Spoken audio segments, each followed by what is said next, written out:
to meet people and get to talk to people, rather, like you, and like many of the people who write to me that I would never know. She had the face of midnight elegance, the kind of face that could silence a crowded studio. But behind the poise, behind the sly half-smile that the camera adored, Carolyn Jones was a woman quietly falling apart. She wasn't just Morticia Addams, she was the heartbeat that made darkness look beautiful.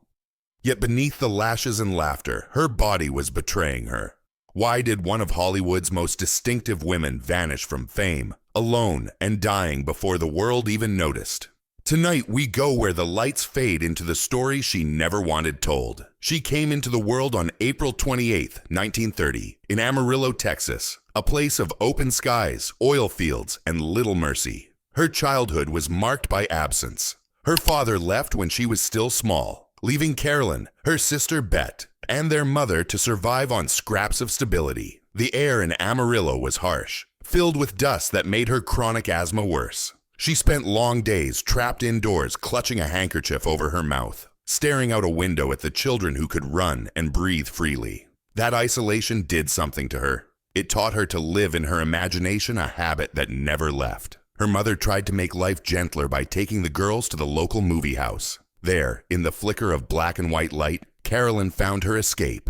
Garbo, Dietrich, Davis. They weren't just stars. They were lifelines. She later said that movies were the only place I could breathe. Somewhere between those frames, the sick little girl decided she would join them. Few took her seriously. In Amarillo, ambition was a word for men. But Carolyn's eyes even then carried a kind of ferocity. By her late teens, she had set her sights westward. She saved every dollar she could and enrolled at the Pasadena Playhouse, the acting cradle that trained some of Hollywood's finest. The move was her first rebellion against the small-town script she'd been handed. In California, she was reborn. Gone was the wheezing child. In her place stood a young woman with a haunting stillness that instructors couldn't ignore. They said she didn't act so much as radiate. At the Playhouse, she learned not only technique, but survival, how to endure rejection, how to hide fear behind posture. She spent nights eating canned soup, sometimes skipping meals to pay tuition, but she didn't complain. Every bit of hunger, she once told a friend, feeds the next role. By 1952, she'd caught the eye of Paramount's casting scouts. The studio system was in its last golden years, still run by moguls who believed they could manufacture glamour like they manufactured cars. Carolyn was added to a roster of hopefuls, but she wasn't easy to label. Too unconventional for the ingenue roles. Too intelligent for the arm candy parts. In early publicity photos, she's smiling, but her eyes seem to be questioning the photographer, as if she already knows what Hollywood really is. Her first years were a blur of small parts. A secretary in The Turning Point, a victim in House of Wax, a femme fatale in The Big Heat. Directors noticed her ability to command attention without moving a muscle. She could hold a silence longer than most could hold a close-up. But behind that control was insecurity. She later admitted she feared being forgettable, a sin worse than failure in 1950s Hollywood. Then came The Bachelor Party, 1957.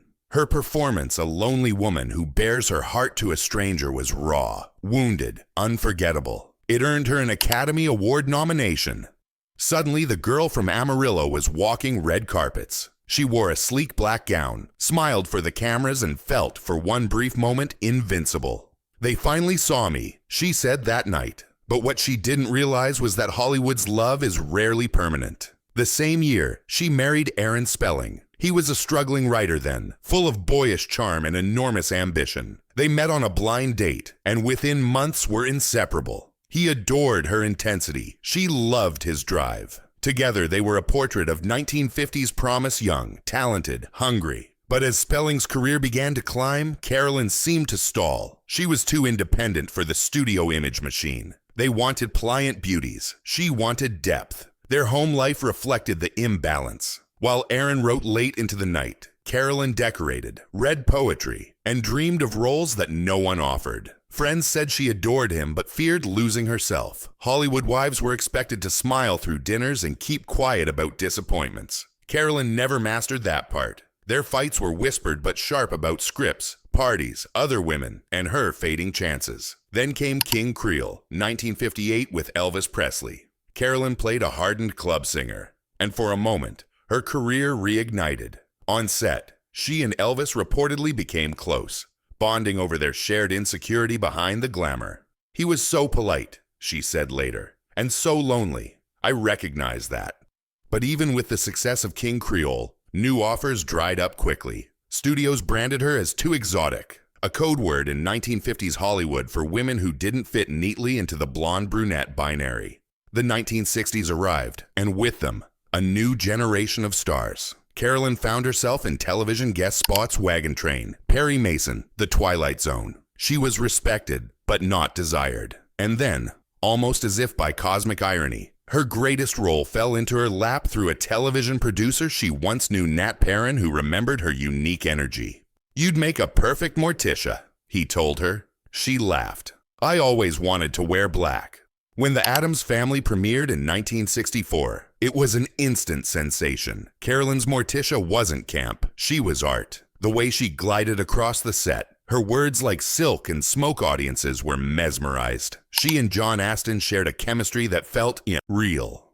They were, in the strangest way, television's most functional couple, openly affectionate, deeply loyal, and completely unbothered by what others thought. In Morticia, Carolyn found both freedom and disguise. She could be sensual without being vulgar, mysterious without apology. But the physical toll was brutal. The lights were blinding, the costumes suffocating. Makeup took over 2 hours, and the corseted gown left her barely able to sit. She often filmed through migraines and fatigue, puffing on cigarettes between takes to calm herself. Co-star Ted Cassidy once said, "She'd step off set pale as a ghost, take a breath, then walk right back in like nothing hurt." Off camera, her life mirrored the show's gothic elegance. Her marriage to Spelling had ended, leaving her financially strained. She decorated her small Los Angeles home in black and crimson, with candles and antique mirrors, a sanctuary of her own making. "I like things that feel alive even when they're dying," she once told a reporter. It sounded like a joke. It wasn't. When The Addams Family ended in 1966, Carolyn faced the cruel reality of television fame. Immortality without security. Typecasting suffocated her. Producers only saw Morticia. She auditioned for serious films and was told she was too recognizable. One casting agent reportedly said, "You can't play ordinary. You're Myth now." Myth doesn't pay rent. By the early 1970s, her money was nearly gone. She sold jewelry to cover expenses. Aaron Spelling, by then one of TV's richest producers, quietly sent her checks she refused to cash. Pride was all she had left. Friends said she was still gracious, but carried a sadness that never lifted. She smiled with her mouth, not her eyes. One recalled.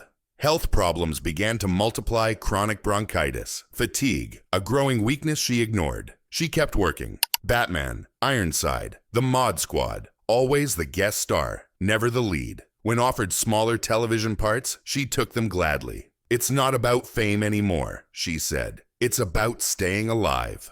Then came the diagnosis: colon cancer. It was late, too late. Doctors recommended aggressive surgery. She agreed, then refused chemotherapy. She told friends she wanted to keep some control over how it ended. Hollywood had taken enough control already. Still, she refused to stop working. In 1981, she joined the cast of the CBS soap Capital, playing the iron-willed Myrna Clegg. No one on set knew she was dying. She memorized pages of dialogue while battling exhaustion so severe she sometimes filmed seated, hidden behind props. When a colleague asked if she was all right, she smiled and said, "Darling, I'm just rehearsing for the next act." That next act never came. In 1982, she was hospitalized but discharged herself to finish her contract. Friends later revealed she lived mostly on liquids by then, but her pride was unbreakable. She was determined not to die as a victim, said one. She wanted to die as an actress.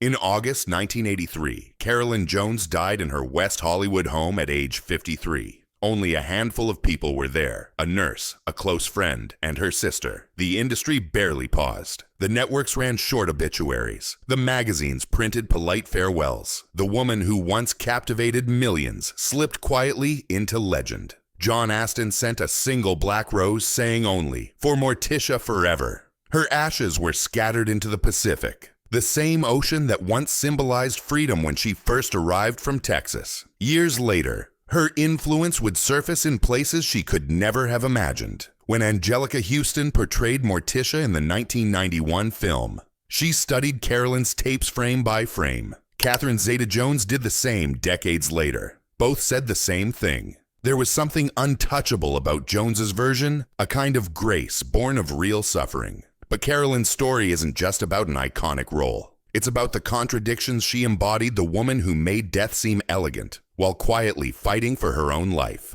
She was proof that old Hollywood's glamour was both mask and mirror, dazzling to the eye, destructive to the soul. Behind the gothic humor and studio gossip, her life reflected the cruelty of the system. The same executives who praised her artistry rarely offered her protection. There were no safety nets for women whose beauty was unconventional or whose illnesses were inconvenient. And yet, even knowing that, Carolyn stayed because acting wasn't a job. It was the only place she felt real. What remains most haunting is how closely her art and her truth intertwined.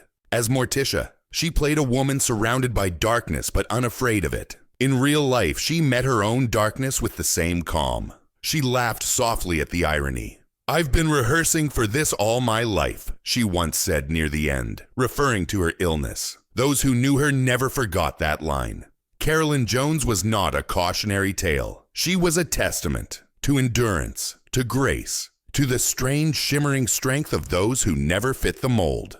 Her tragedy wasn't that she died young. It's that the world didn't listen while she was alive. She gave everything she had to make beauty out of pain, and the industry repaid her with forgetfulness. Yet her legacy endures every time we see that flash of black silk, that knowing smile, that hint of sorrow in humor. She once said, "I want people to remember I existed." They do more than she could have imagined. Every Halloween costume, every rerun, every actress who dares to mix wit with melancholy owes a debt to her. And maybe that's the quiet victory she earned. To be remembered not for scandal or spectacle, but for mystery, dignity, and courage. To prove that even in Hollywood's cruelest years, some souls turned the shadows into art. Carolyn Jones did that. And though the world forgot her name for a while, her spirit never left the screen. If stories like hers speak to you, stories of beauty, loss, and the hidden cost of fame, stay with us. Because there are more forgotten legends waiting in the dark, and they deserve their moment in the light. And you say, "Oh, hello, how are you?" even though you've never been introduced.